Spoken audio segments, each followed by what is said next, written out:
Jornal da Capital. Capital Entrevista. 7h33, estamos de volta com o Jornal da Capital, primeira edição.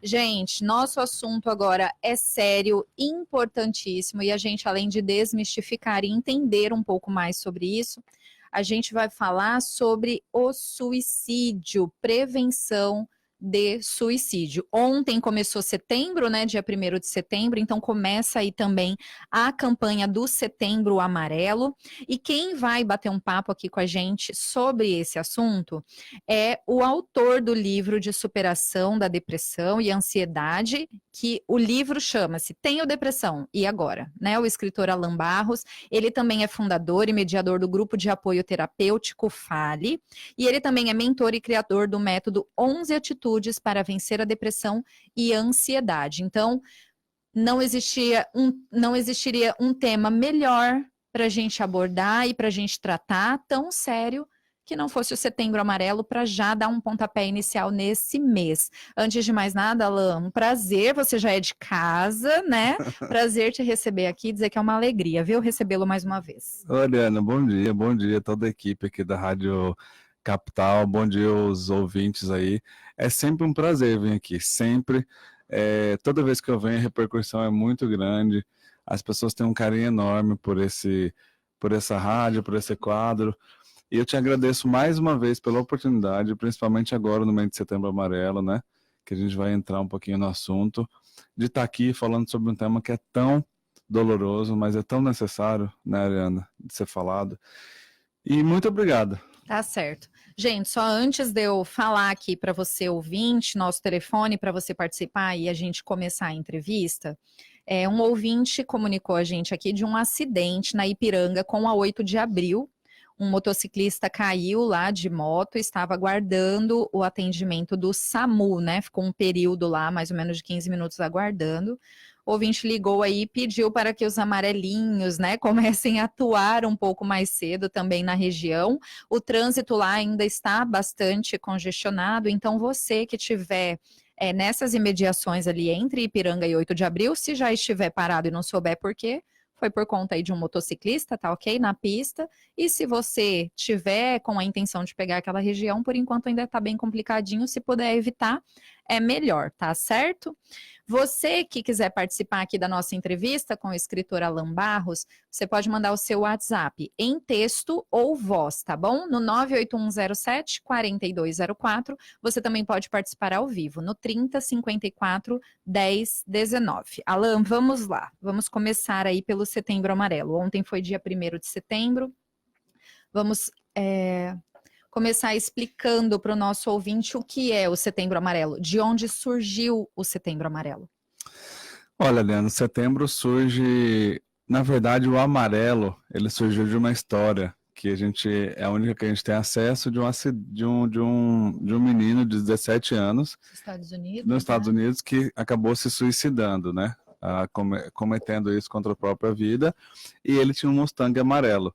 E como homenagem, na verdade, como um ato de prevenção, de cuidado e de carinho por ele, foi distribuído lá no dia, né, que aconteceu, e no enterro e tudo mais, em toda a cerimônia, lacinhos amarelos. Eu acho que como uma forma de atenção mesmo. Sim. E aí e o Setembro Amarelo, e isso foi o que aconteceu lá. Então foi a representatividade do amarelo. E quando aqui no Brasil, a campanha Setembro Amarelo, ela ganhou corpo através do CVV, Centro de Valorização da Vida. Centro de Valorização da Vida, 188, gratuito, e também com a Associação Brasileira de Psiquiatria. Então eles abraçaram, enveloparam essa campanha e chamaram ela de Setembro Amarelo. E a partir daí seria uma campanha de combate e prevenção ao suicídio, né? É o combate porque a gente precisa reduzir os números desse fato que é tão doloroso, tão alarmante, e prevenção, porque a partir daí, desse mês, as pessoas estão mais dispostas a falarem sobre isso, né, Ariana? É um tema tabu, não tem jeito, a gente vai falar sobre isso mais para frente. É um tema super tabu, no qual as pessoas não conseguem nem pronunciar. E eu acabo tendo uma facilidade disso, porque eu trabalho com isso, eu faço isso há muito tempo, e acabo trazendo essa leveza mesmo para o tema. E a ideia é isso, é falar de um tema doloroso através de uma leveza maior, e para que as pessoas consigam pronunciar. Existe esse preconceito até para pronunciar essa palavra. Realmente. E um tabu, de fato. Tem dados aqui, ó, estima-se que a cada 40 segundos ocorre uma morte por suicídio no mundo e anualmente em torno de 800 mil pessoas perdem a vida. Vamos falar do que leva, primeiramente, uma pessoa a chegar até esse ponto, né? Porque não é uma coisa que acontece do dia para a noite, ela fala assim, vou tirar a minha própria vida, né, Alan? A gente sabe que vem de muitos fatores externos que contribuem, e aí falar também da depressão. Que toda vez que eu toco no assunto de depressão, eu sempre falo assim, e me corrija se eu estiver errado, eu acredito que não. Muita gente da nossa sociedade, e a gente vê dentro da nossa família, que as pessoas tratam a depressão como frescura. E acha que depressão é coisa de elite, que é coisa para rico. Exatamente. Adriana, falando sobre depressão especificamente, toda vez que eu me apresento em algum lugar e que eu vou, né, palestrar ou ministrar algum workshop ou capacitação nesse tema saúde mental, eu sempre faço uma pergunta: quem tem depressão conhece alguém que tenha? Sempre. E é impressionante, 95% da ocupação da sala onde eu estou, do lugar onde eu estou, levanta a mão porque conhece alguém ou passa por isso. Então, realmente não é frescura, realmente não é doença de rico, e realmente é uma doença que, como toda doença, exige um protocolo para ser tratado, né? E aí a gente pode até entrar nesse assunto um pouquinho depois. Em relação ao suicídio, suicídio, você falou certíssimo, suicídio é algo multifatorial, ou seja, existem vários fatores no qual desencadeiam essa vontade, essa falta de sentido da vida, essa vontade de sumir, essa vontade de dar um fim naquela dor. Lembrando que todo mundo acredita que quem quer cometer o suicídio, ou quem cometeu o suicídio, fez isso para morrer. E na realidade não. Se você perguntasse para qualquer pessoa que tem comportamento suicida e que pensa em cometer esse ato, se você perguntar para ele, olha, eu tenho a solução, e eu tenho uma arma, ou eu tenho uma corda, ou então, enfim, ele sempre vai escolher pela solução, porque na realidade, Adriana, quem quer se matar? Ele quer se livrar de uma coisa. Exatamente. E aí, quando ele não acha mais, ele tira a própria vida. Exatamente. Né? Ele quer se livrar de uma dor que é muito grande e que naquele momento de desespero ele não consegue sair daquela dor e não consegue enxergar outras formas. Por quê? Eu falo isso muito no grupo de apoio, eu falo isso muito quando eu converso com as pessoas, porque o olhar está adoecido, ele está doente, né?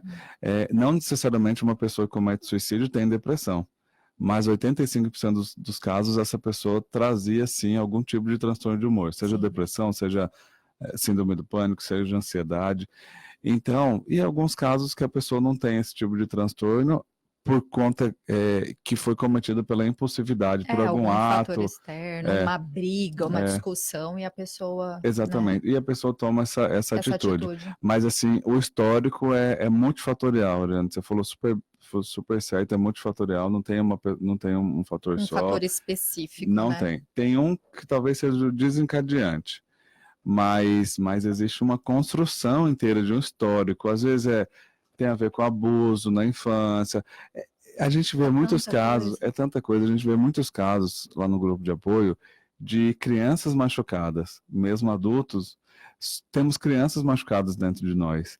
Então é essa criança que a gente tem que olhar, é com essa criança, e os pais que estão aí ouvindo, as pessoas que estão ouvindo, que sentem algum tipo de sentimento ruim, olhe para a sua criança interior.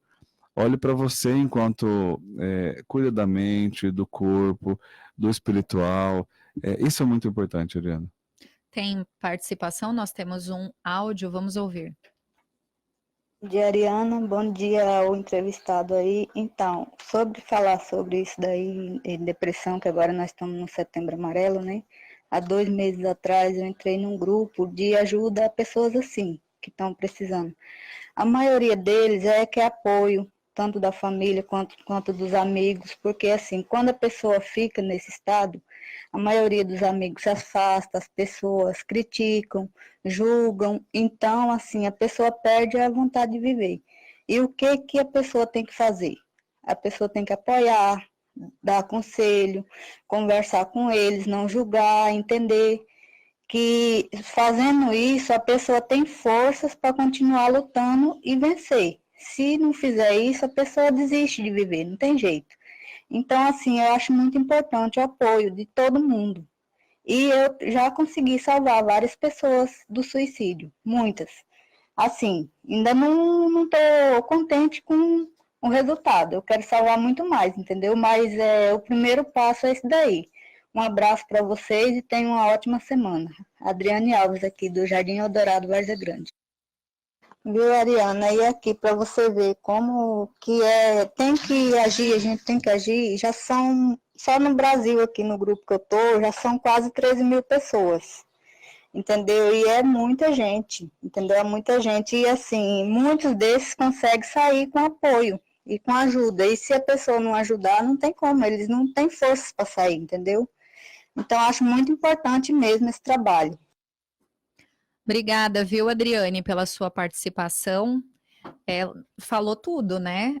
Falou tudo. E eu sempre tenho pessoas na minha família que enfrentaram a depressão, um caso foi muito triste, mas o outro, assim, venceu a depressão, graças a Deus, e a gente sempre usava essa palavra na minha família, é apoio. É apoio, não é julgar, e é o que a Adriane falou, não é você olhar com desdém, não é dizer que é frescura, não é querer confrontar e falar para a pessoa, vai lá e reage, mas é o apoio, né, Alan? Exatamente. É primordial.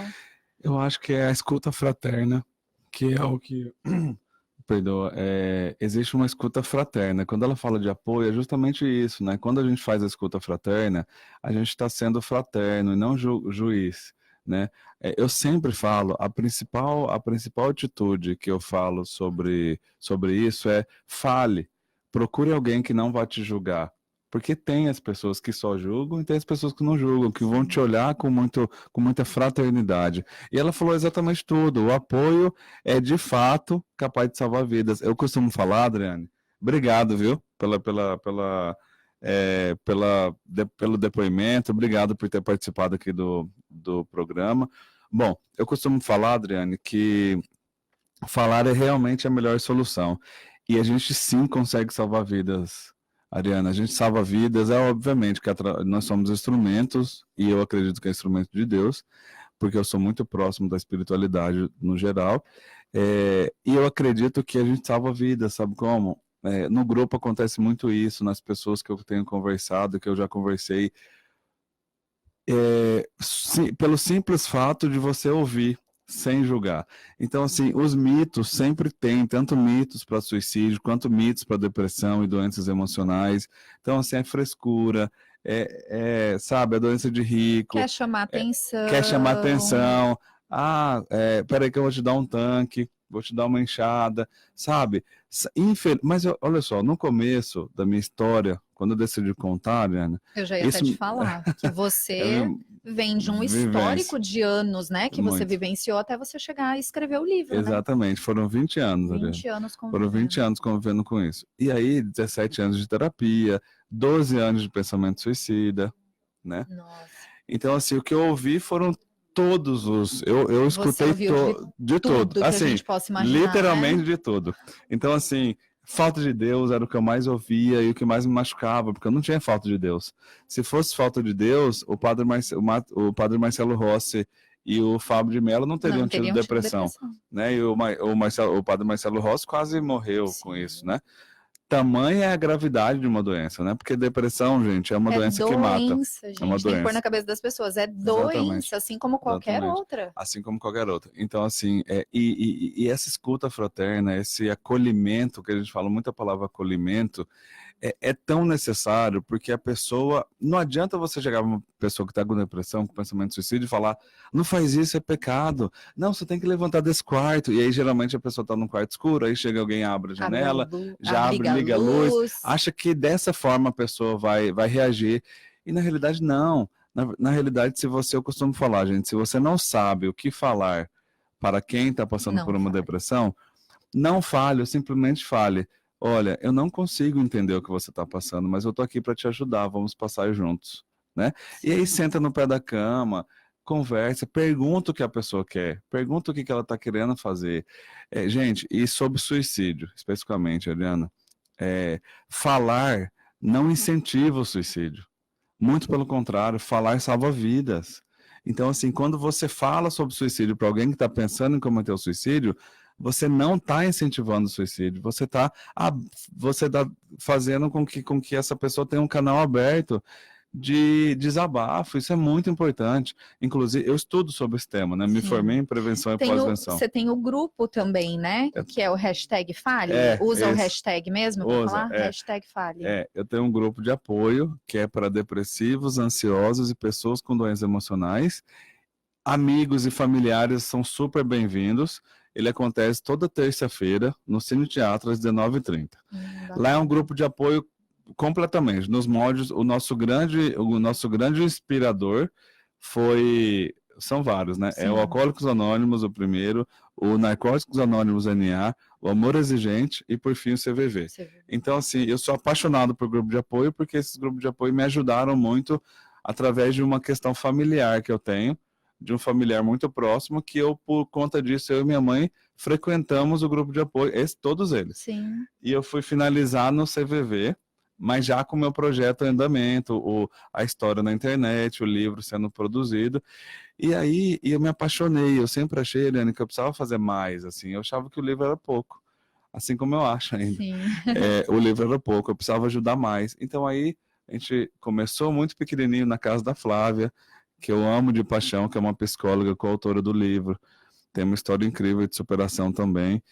E começamos na casa dela, bem pequenininho, fomos convidados pelo Dr. Flávio Ferreira, do Cine Teatro, carinhosamente, abriu o teatro, abriu espaço, e agora mudamos para toda terça-feira, 19h30. E lá as histórias são lindas. Isso é aberto ao público, quem quiser. Isso, gratuito. Só procurar. Isso, só procurar nas redes sociais, depois eu vou passar aqui. Sim.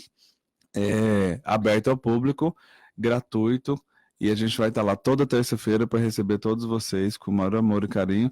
E lá é um grupo sigiloso, né, Adriana? Então, assim, é sigiloso, confidencial. Claro. Então, assim, lá a gente coloca as pessoas, a gente passa para as pessoas o lugar seguro. Então, eles se sentem muito seguras ao falar, acolhida.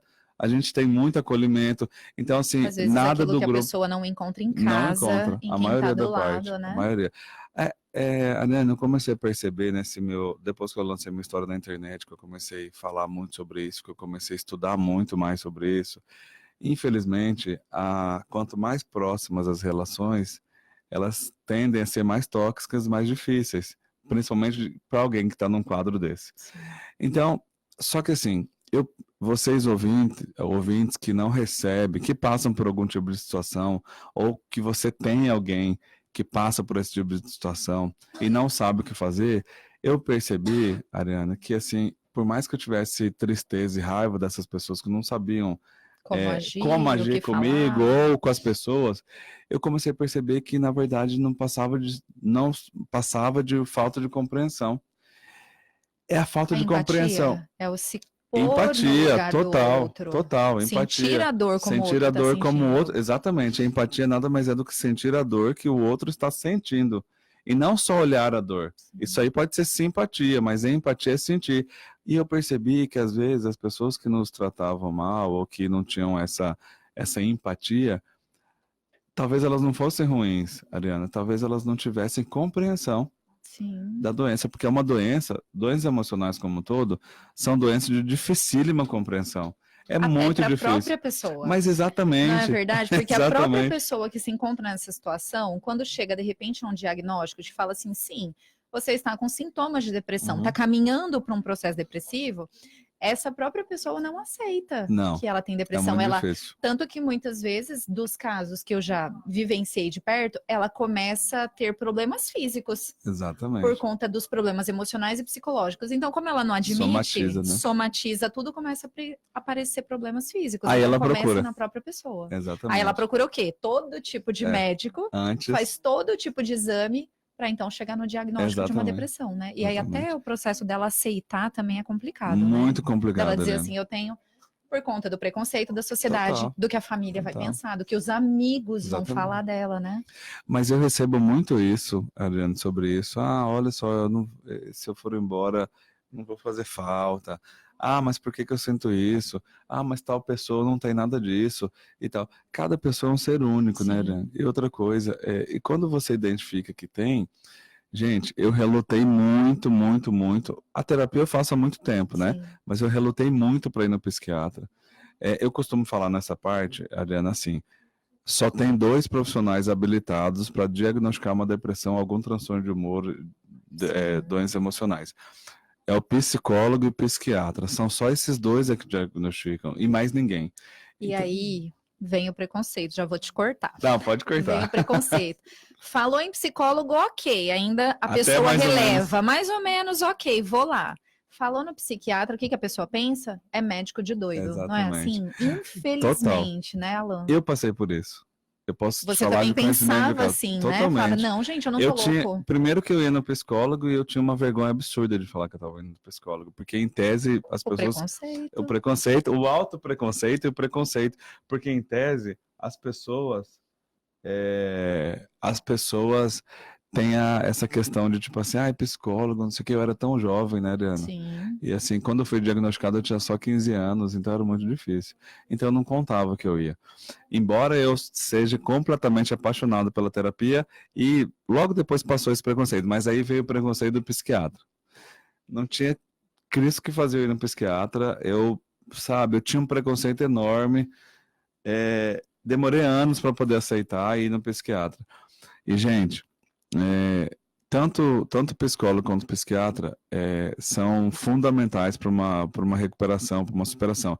Quando eu fui no psiquiatra pela primeira vez, que a gente começou a acertar os remédios, os medicamentos, que não causam dependência, gente, que não causam dependência mais, são medicamentos super tecnológicos hoje em dia, Ariane, então as pessoas têm que tirar isso de dentro delas. Desmistificar. Desmistificar, exatamente. Então, quando eu fui no psiquiatra, que a medicação começou a fazer efeito, eu simplesmente eu pensei, por que eu não vim antes? Por que eu não fui mais feliz antes? E, gente, o medicamento psiquiátrico, ele não vai te dopar, ele vai te equilibrar. Porque, tem 3 tipos de depressão, que elas se entrelaçam aí. Sim. Que eu costumo falar, Ariana, depressão física, né? Ou seja, são fatores físicos, biológicos, que fazem com que as pessoas, o déficit, né? Na verdade, você está com déficit de hormônios, vitaminas, então eu estou falando de adrenalina, noradrenalina, dopamina, Certo. serotonina, físico, a depressão física. A depressão emocional, a depressão mental e emocional, que são doenças emocionais que você carrega durante toda a sua vida, que vai juntando. Em algum momento isso vai explodir. Isso aí, em algum momento, vai explodir. E geralmente não é no momento que você está passando aquela dor. Geralmente é depois, é um efeito rebote, né? Entendo. Geralmente. Então, por exemplo, você passa por uma situação de estresse absurdo, ou então uma perda de um ente querido absurda, depois quando o sangue esfria, sabe? Aí Aí vem, exatamente. Então as pessoas têm que ter muito cuidado com isso. Então, 2, a depressão emocional, né, e mental. E Sim. 3, a espiritual. Então, assim, eu sempre falo desse tripé: físico, mental e espiritual. Por quê? Tem depressão que já foi diagnosticada, já foi constatada, Ariana, que é física e emocional. Eu ia até te perguntar, existe uma pessoa que tem as 3, Sim, né? sim. Né? Física e emocional. Outras pessoas que não têm a física, ou seja, não precisaria em tese ir no psiquiatra. Mas tem a emocional e a espiritual. E a só espiritual é mais difícil de ter a só espiritual, mas tem que só para mostrar pra gente, eu gosto de falar da espiritual, só para mostrar pra gente o quanto que é importante, o quanto que é espiritualidade, não tô falando, gente, de religião, tá? Sim. Eu tô falando de uma força suprema, de Deus, né? Eu sou espiritualista, então, por onde eu passo, eu não falo de uma religião específica, Claro. até porque todas elas são maravilhosas, todas elas trazem acalento, todas elas salvam vidas, e todas como elas... tem ajudado, né? E ajuda, o líder religioso é fantástico, sabe? Então, em quem você acredita? Então, são essas 3. Agora, no meu caso especificamente, teve a emocional, né? e a química, e a biológica, a fisiológica. Sim, a fisiológica. Então, quando a gente tem essa depressão fisiológica, é importantíssimo que você faça o equilíbrio com o psiquiatra, porque na realidade o psiquiatra nada mais é do que um grande equilibrador de substâncias que seu corpo não está conseguindo produzir, Sim. por conta até do emocional, principalmente, né? Outra coisa, hipotireoidismo. No meu caso, eu tinha hipotireoidismo. E o hipotireoidismo, Adriana, que é quando a tireoide, né, Sim. fica lenta, na verdade, ela, como é que eu posso te falar? Ela enfatiza mais os sintomas de depressão, Porque ela altera todo o é hormônio hormonal, do nosso corpo. exatamente. Sim. Ela, na verdade, ela tipo assim, fortalece esses sintomas. Então tem Deixa mais latente muito mais os latente, sintomas da depressão. muito mais latente. Tem pessoas que tratam de hipotireoidismo e ficam super bem. Outra coisa, gente, Alan, qual o profissional que uma pessoa que pensa que está com depressão, pensamento suicida e tudo mais, deva procurar? Eu acredito sempre que deva ser o psicólogo. Porém, em casos mais graves, de, por exemplo, ideação suicida, ou de um caso que a pessoa está muito prostrada, que os sintomas de depressão já estão muito latente, aí tem que ser o psiquiatra. E o tratamento ideal continua sendo o tripé. Psicólogo, psiquiatra, eu gosto muito do autoconhecimento, Adriana. Eu acho, Alan, como que a gente consegue autoconhecimento? Primeiro que terapia é um autoconhecimento absurdo. Sim. Segundo que terapias alternativas trazem muito autoconhecimento. Então, assim, constelação familiar, reiki, aromaterapia, meditação, que eu sou apaixonado por meditação, no grupo a gente faz, yoga, esse tipo eu chamo de terapias alternativas como um todo. Então, é esse tripé. E aí, Pode falar. E aí sim, de fato, entender, estudar sobre o tema, né? Procurar grupos de apoio, né? Procurar esses profissionais que são habilitados. Então, eu acho que é todo um conjunto mesmo. Sim. É uma situação tão difícil, só quem vive realmente consegue falar e expressar, mas uma coisa que você falou e desmistificou para mim, por exemplo, que eu não sabia. Não que eu olhasse com preconceito a questão do uso de remédios, que eu sei que ele que vai readequar os seus níveis de hormônio novamente. Mas eu já imaginava que muitas vezes a pessoa ficaria dependente. Você já desmistificou isso para mim. Não, vai controlar e depois de um determinado tempo você fica livre do remédio, né? Depois que...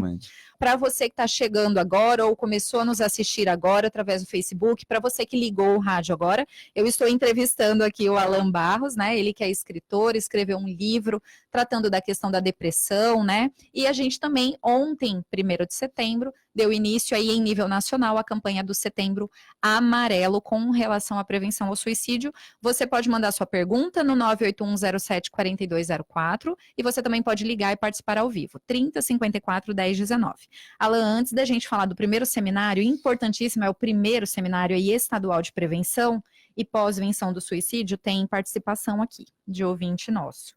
O Cleiton primeiro está elogiando aqui, né, a gente pelo tema de hoje, né, um tema importante a ser discutido, mandando abraços aqui para você, Alan, para toda a equipe aqui da Capital. Obrigada, Cleiton.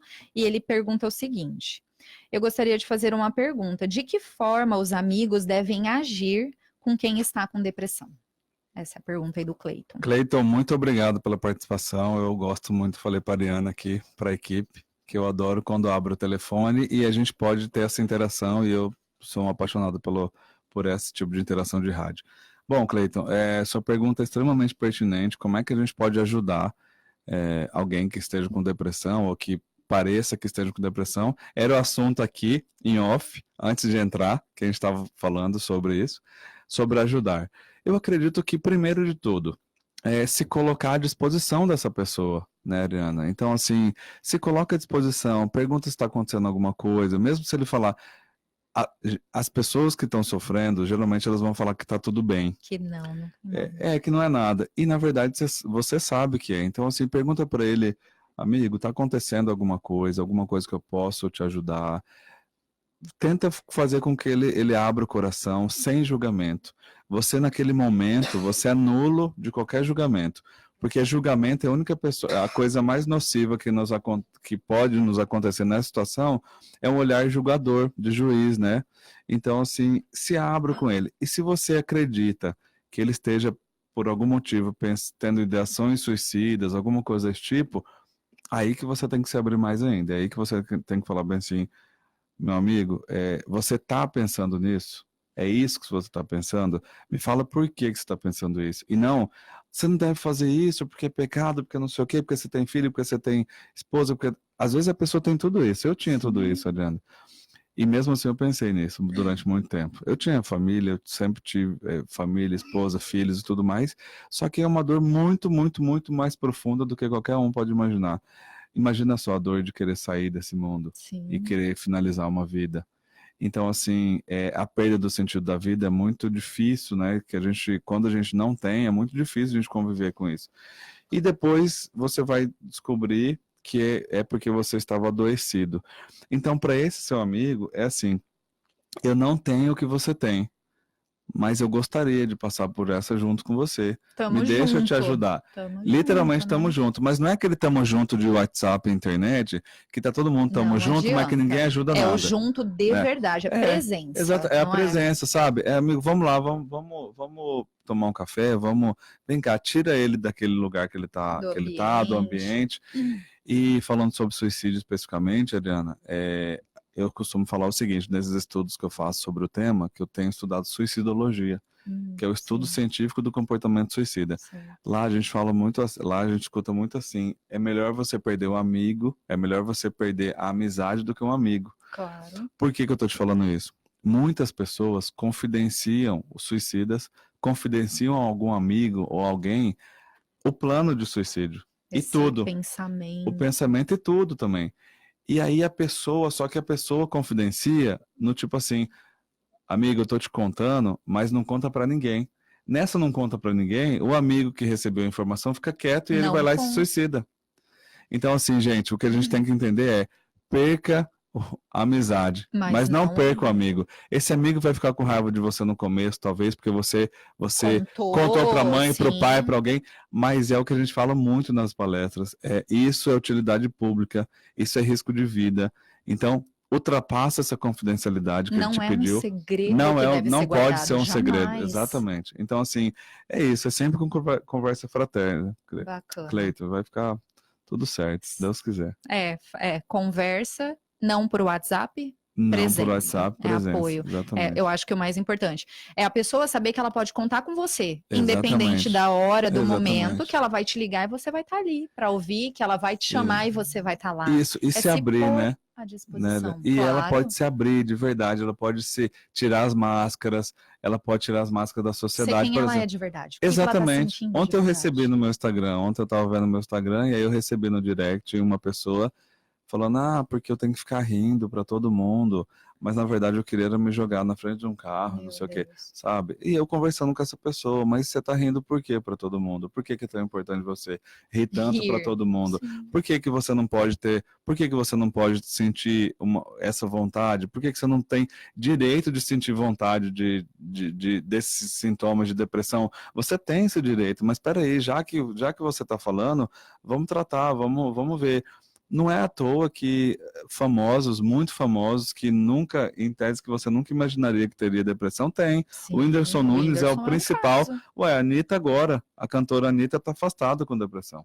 Então, assim, ela já tinha relatado depressão num documentário dela e agora veio mais. Agora você imagina, então assim, Padre Marcelo, Padre Fábio de Mello, igual eu já falei, então já quer dizer... desmistifica totalmente que não é uma classe social independente. E nem um tipo, não. Infelizmente, ela é bem democrática, ela não escolhe nada de classe. Idade, raça, Nunca. enfim. E assim, gente, as pessoas acham, é doença de rico, não sei o que tudo mais. Não tem nada disso. Não tem nada a ver, disso. Né? O problema é muito mais profundo, muito né? mais. Tá, vamos falar aí agora, Alan, sobre o primeiro seminário estadual de prevenção e pós-venção do suicídio.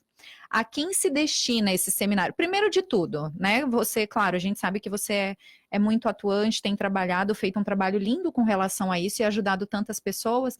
De onde veio a ideia? Você procurou o poder público, né? Em que momento partiu o start? Quem está junto de você e falou, vamos fazer? Vamos se engajar ainda? Vamos um pouco mais além de tudo que a gente já tem feito? Que maravilha, Ariana. Obrigado, viu? Pessoal, é o primeiro seminário estadual de prevenção e pós-venção do suicídio. Às vezes, minha cabeça é meio de doido. Que eu sou Muito pelo contrário, cabeça muito boa. Que eu sou da área de comunicação também. E, ó, me chamou de doida. Chamou a gente aqui no estúdio de doidos, hein? Esse povo da comunicação, tudo doido. Ó, a gente tem que tratar com leveza. Claro. Porque geralmente onde eu vou, Ariana, é pesado, é muito né? pesado. Sim. E as pessoas falam, ai, eu não quero falar sobre isso e tal. Mas quando eles me vêm falar, é leve, eu uso humor, eu uso cor. Tem que ser. Eu vou te mostrar aqui como é que é o livro. Então, o livro, pra você ter uma ideia, já é com capa rosa, amarelo. O livro é todo ilustrado pelo Rafael Dionier, que é de casa. Então, assim, e trazer leveza, né, sobre um tema que é tão difícil. Bom, esse seminário surgiu da minha cabeça, idealizei ele, assim, eu queria fazer muito algo a mais, como eu sempre te falei, que nunca eu tô quieto. Você está indo além do que você está fazendo. Isso. E aí eu queria muito ter um evento com muito conteúdo. Mas um evento que não fosse só eu. Porque eu acho que por exemplo, quando eu vou em algum lugar, eu vou muitos lugares sozinhos todos. Mas eu também vou muito com psicólogo e psiquiatra, que é o que eu gosto de, né? Sim. Então, eu queria um evento que fosse muito rico. Aí começou a brotar no meu coração esse evento, até que eu achei que eu tive o prazer enorme de conhecer a professora Gesiele e a Samira Marcon, que é a coordenadora do Núcleo de Estudos em Saúde Mental da UFMT. Elas são da área de enfermagem, a Samira é a coordenadora, e eu fui super acolhido.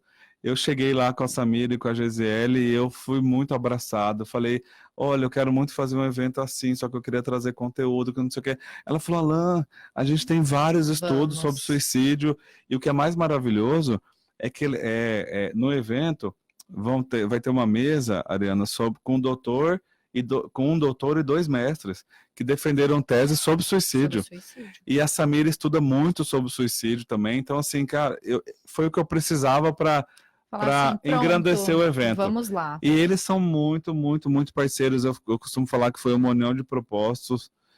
O pessoal do Núcleo de Estudo de Saúde Mental da UFMT tá sonhando esse sonho com a gente. Bacana. Comigo, com a Samira. E tá lindo demais. Tá super, super bonito. O evento vai ter uma mesa científica, né? Que eu costumo falar que esse evento, ele é para trazer conteúdo científico, conteúdo técnico e conteúdo fácil de entender. Por quê? Bom, uma mesa científica com a Samira e os doutores e mestres ali no tema. Uma capacitação comigo. Eu vou ministrar uma capacitação de prevenção e pós-venção do suicídio. Pessoal, tudo gratuito. No dia 17/9, terça-feira, nesse mês, no Teatro Zumira Canavarros, começa às 2 para credenciamento, o evento começa às 3, vai até 9. Graças a Deus tem coffee break, e aí a gente vai falar sobre o poder público. Tem coffee break, o que é mais bacana, tem estacionamento. Tem estacionamento. Isso é maravilhoso, onde faz evento, né? E outra coisa, gente, e tem certificado. O evento inteiro vai ser certificado pela UFMT. Eu fiquei muito feliz, Ariana, com isso, porque isso engrandece o evento, Sem dúvida. Então ali é muito bacana. A gente tem a academia, a gente tem a vivência, que sou eu, e a gente tem a parte técnica, que é a psicóloga e psiquiatra. Então, na última mesa, depois da minha capacitação, a última mesa é a Flávia, psicóloga, representando o CRP, Conselho Regional de Psicologia, a doutora Renê, que é uma psiquiatra, representando a Associação Mato Grossense de Psiquiatria, o CVV, representando grupos de apoio como um todo e falando sobre o trabalho, e eu falando sobre o projeto, falando sobre a vivência, falando sobre o meu grupo de apoio, aliás, o nosso grupo de apoio. Então, assim, então é muito rico. E a gente queria muito, depois que a gente foi colocando a programação, fazendo programação, a gente falou, Você meu vê Deus, que, tinha que ter 2 nossa, dias. que bacana, Agora, muita respondendo essa coisa. questão sobre o poder público. Ariana, é assim, o poder público, principalmente nesse mês, fica mais sensível ao tema, certo? Sim. Eu participei da divulgação da lei 10.598, que foi feita pelo Dr. Leonardo, enquanto deputado estadual, que foi a lei do Plano Estadual de Combate e Prevenção ao Suicídio. Eu participei da divulgação, eu fui o cara que botou a cara aí para falar sobre isso. Sim. E aí foi um vídeo, foi um documentário que foi vinculado em todas as televisões e tudo mais. E agora a gente está no momento de planejar essa lei, o que vai ter, quais são as ações, quais são os atores que vão ser envolvidos e depois executar. Então, assim, nesse mês eu estou muito feliz porque eu estou vendo várias audiências públicas. Vai ter né? várias ações. O vereador Toninho de Souza vai fazer uma que eu vou participar dia 30. E outros antes atores... até dessa do dia 30, que você vai participar, ele vai fazer vários outros acontecimentos atores, até culminar exatamente. lá no dia 30, Isso, que é bacana. Hoje está tendo uma. Então, assim, as pessoas estão abertas ao tema. Alan, você vê mudança de execução estrutural e tal? Então, por enquanto, eu acredito que cada lugar está fazendo alguma coisa. Por exemplo, a Secretaria de Saúde faz uma parte, talvez a Prefeitura faz uma parte, tudo mais.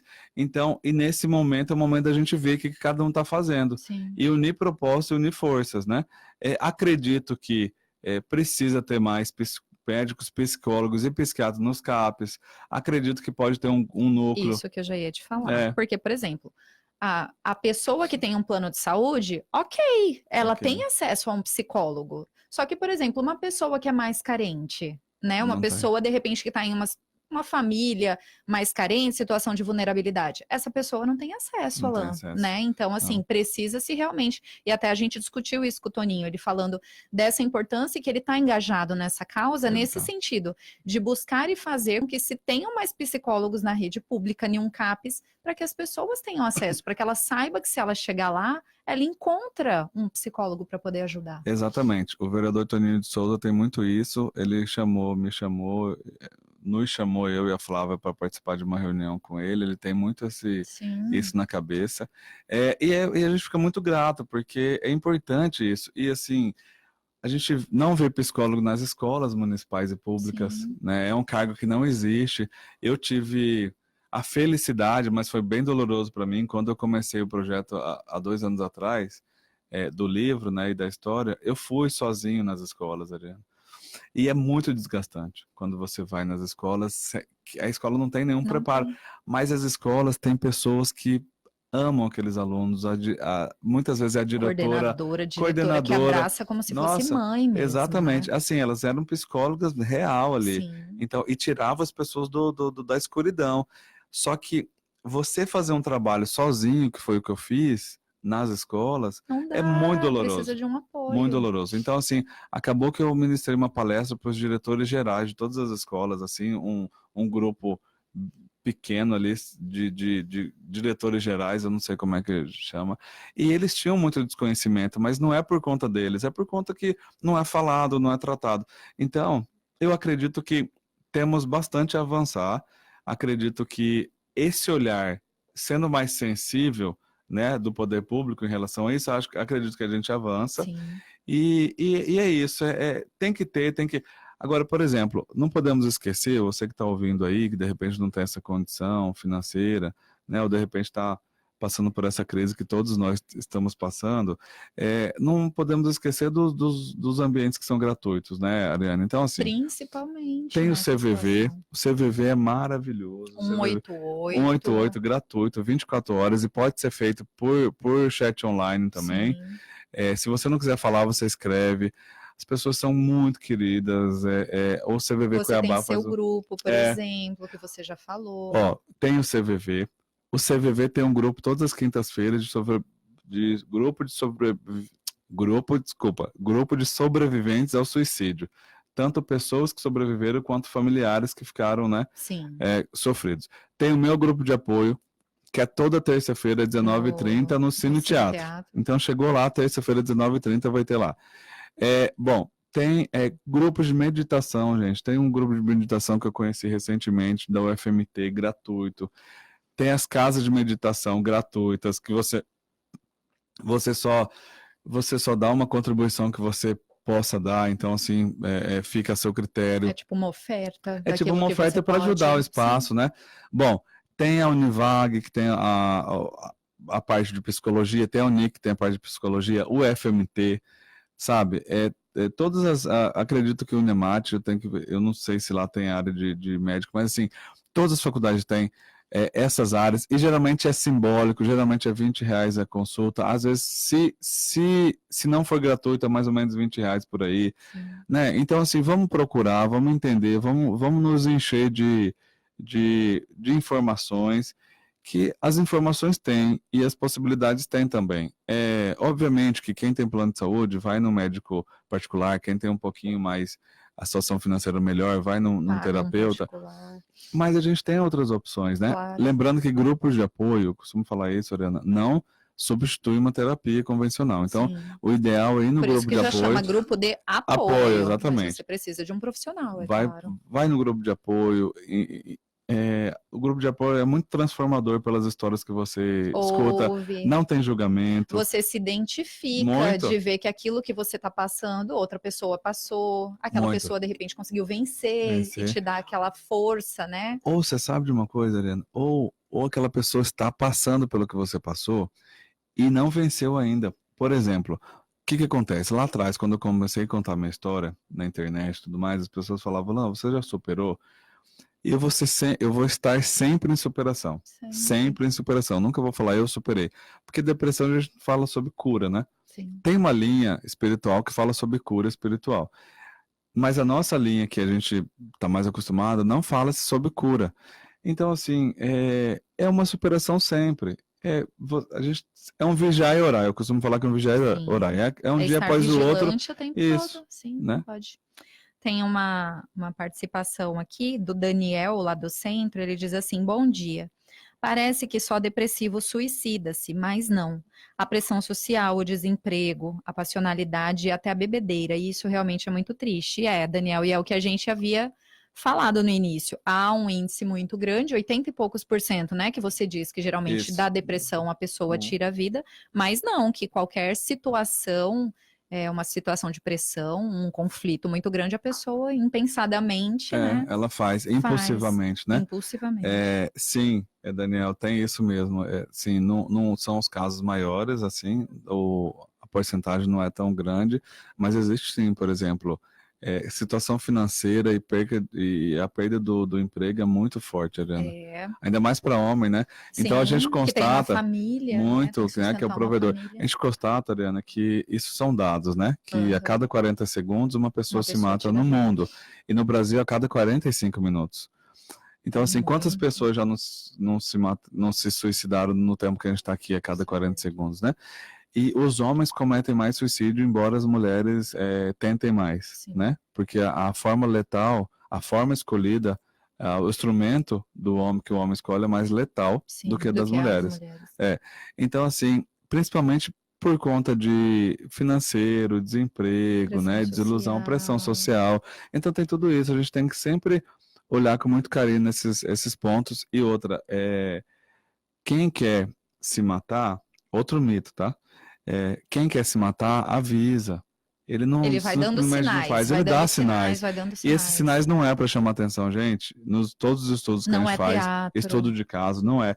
Todos os estudos de caso que a gente faz, tudo, sempre abra os olhos quando alguém fala, quero sair desse mundo. Se eu não estivesse aqui, ia ser melhor para todo mundo. Eu tô pensando em sumir. Sempre, gente, sempre. Porque assim, você nunca vai saber se essa pessoa vai fazer ou não. Então, assim, ele está indiciando. A gente, nas cartas, tem um estudo que fala que nas cartas suicidas que as pessoas deixam, sempre tem ali, que falou que a pessoa sempre fala que deixou que avisou de alguma forma. Foi dando então, sinais, assim, né? Deu sinal. Então, gente, não é para chamar atenção. Vamos olhar com mais empatia a dor do próximo. A pessoa não sabe, assim, então vamos ser mais empático a isso. Tá certo. São 8h31, a gente está chegando ao final da nossa entrevista aqui com o Alan Barros. Alan, para encerrar, queria, antes de mais nada, claro, te agradecer mais uma vez por essa aula também, por todos esses esclarecimentos. Vou deixar o microfone aberto para você reforçar a data, né, o horário, que é gratuito, e as redes sociais, né, quem que pode participar e onde, né, em que lugar da rede social a pessoa faz a inscrição para participar do primeiro seminário aí estadual. Maravilha. Primeiro, obrigado a toda a equipe aqui da Rádio Capital. É uma equipe de mulheres, viu, gente? É verdade. São 3 mulheres aqui. Eu estou muito feliz, fui tratado com muito carinho. Obrigado, Ariana, pelo carinho. Obrigado aos ouvintes de estarem aí. Adriane, Cleito, Daniel e tantos outros que gostariam de ter perguntado. Primeiro seminário estadual de prevenção e pós-venção do suicídio, no dia 17/9, terça-feira, aqui no Teatro Zumira Canavarros, que é aqui perto da rádio, né? Sim. Teatro Zumira Canavarros, que é aquele teatro lindíssimo da Assembleia Legislativa de Mato Grosso. Tem estacionamento, as pessoas vão ser super acolhidas e tem várias outras novidades lá também, lá fora do evento, do teatro, Adriana. Vai ter a escuta fraterna do CVV. Sim. Então vão ter voluntários fazendo escuta fraterna. Vai ter o Clichês na Rua, fazendo ações lá dentro, que é um projeto social muito bacana, com a lojinha deles e tudo. Vai ter o meu livro para vender numa banca de livros lá. Tenho Depressão e Agora. Tenho Depressão e Agora. Vai ter uma exposição que eu achei muito legal também, de projetos científicos sobre suicídio. Ótimo. Então, uma exposição bem legal ali. Sim, de gente enfim, que estudou, né? vários atrativos ali. Dia 17/9, terça-feira, a partir das 2h da tarde. Como que faz a inscrição? No tenhodepressãoeagora.com.br ou no Instagram, @tenhodepressãoeagora, tem o link. E aí você clicando no link, você vai para o site do Simpla, que é aquele site bem famoso de eventos, né? Sim. Então, de lá, a inscrição é gratuita, né? A gente espera todos vocês, Tem o público. certificado ao final? Tem certificado da UFMT, todo o evento, né? Então, é um evento bastante carinhosamente produzido aí, de forma bem profissional, Ariana, porque a gente está falando de um tema e a gente quer que venha essa noção de profissionalismo nesse tema. É um evento no qual a gente quer falar abertamente sobre o tema, não de forma pesada, mas de forma importante, profissionalizada e leve, né? Esse é o nosso papel. O público, universitários, gestores de escolas públicas, gestores públicos, servidores, profissionais de saúde, empresários, RH das empresas, enfim. Por que é tão amplo o público, Adriana? Porque de fato, a nossa ideia é justamente falar abertamente. E o que a gente quer depois desse evento? A gente quer formar multiplicadores no tema. A gente quer que as pessoas saiam de lá sendo multiplicadores de escuta fraterna, multiplicadores de entendimento sobre o suicídio, multiplicadores de polícia militar, polícia civil, todo mundo está convidado, bombeiro, todo mundo. Queremos que as pessoas salvem vidas. Alan, mas não é muito? Eu falo, não, gente, não é muito. Qualquer um é capaz de salvar vidas a partir do momento que você escuta. Quantas e quantas vidas foram salvas já pelo simples fato de você ouvir a pessoa que estava querendo cometer o suicídio, né? Porque quando ela consegue falar para você como ela está pensando, o que ela está pensando, ela abre. Isso acontece no grupo de apoio, Dani. Então, assim, as pessoas chegam lá, muitas chegam lá querendo se matar, muitas, assim. Então, elas saem de lá com afeto, com afago, e elas saem de lá mais leves, entendeu? Assistidas, né, de forma fraterna. Estou muito feliz. Conheçam o grupo de apoio também. Conheçam o trabalho do NESM, que é o Núcleo de Estudo de Saúde Mental da UFMT, coordenado pela Samira. Então, assim, existem pessoas que fazem doutorado nesse tema, que fazem mestrado nesse tema. Então, assim, ou seja, é um tema de extremíssima importância e temos pessoas maravilhosas que estudam isso o tempo todo para nos ajudar com isso, Ariana. Isso é muito legal. E eu sigo meus estudos, sigo minhas participações aí, sendo convidado para os lugares e muito agradecido. Toda vez, ouvintes da Rádio Capital FM, continuem na Capital. Toda vez que eu venho aqui tem uma repercussão enorme, é muito carinho que eu recebo, as pessoas escutam muito e continuem ligados aí na programação, que é muito, muito, muito legal. Quero mandar um abraço pro meu amigo Antero, tô estourando tudo, né? Sim, imagina, pode falar, fica à vontade. Eu falei pra você, se deixar eu fico aqui o dia inteiro. Eu acostumado a falar 2, 3 horas em palestra. Bom, Antero, quero deixar um abraço fraterno para o meu amigo Antero, que sempre me acolheu. Antero é um querido, um super entusiasta do livro. Sim. Ele fala sobre o livro para as pessoas. Eu conheci o Antero no momento já do livro. Então, muito obrigado, Antero, de novo. Mas eu vou te falar uma coisa, fui muito bem tratado, viu? Um beijo no coração de todos vocês, gente. Obrigado, tá certo, viu, Ariana? então, imagina, eu entrevistei aqui o autor do livro Superação da Depressão, né, e Ansiedade, que tem o título Depressão, Tenho Depressão, e Agora? E o Alan Barros também é fundador e mediador do grupo de apoio terapêutico #Fale. Agora são 8h37, nós vamos para o intervalo e voltamos já já.